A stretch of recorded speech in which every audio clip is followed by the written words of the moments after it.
It's a sack lunch here looking at new Maryland Terp offensive coordinator Josh Gattis. Here he is last year at Miami with the Hurricanes for 1 year. Before that, Co-OC at Michigan. Let's take a look, a couple play drive here against Georgia Tech.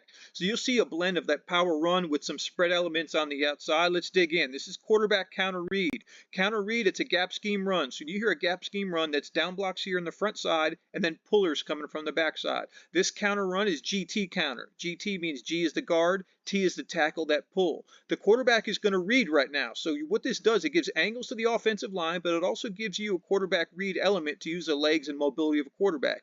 You still read the defensive end. If he squeezes down right here, you hand the ball off on the perimeter to that running back. See how we handed to him right there?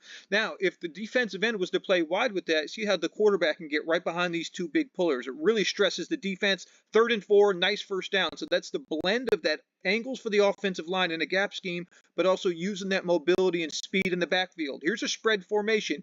Empty formation, you'll notice 4 to the right. That's quads to the right and then 1 receiver up top to the left. It's 2nd and 10. Looks like a sure pass. It's a pre-snap RPO, which means you want to get 5-on-5 in the box. You can see 4 down linemen and 1 linebacker, and that's 5 offensive linemen. If they get that 5, he's going to run the ball. It's going to be quarterback power.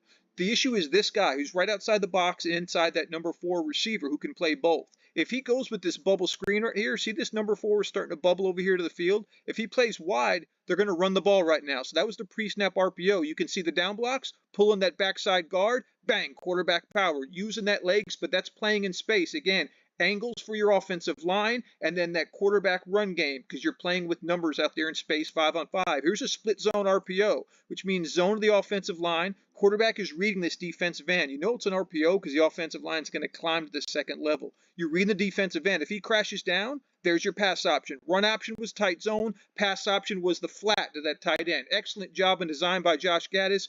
Going to Maryland for the Terps. And if you're a college football fan, go to YouTube and subscribe at Sack Lunch Football for all your college football X's and O's updates.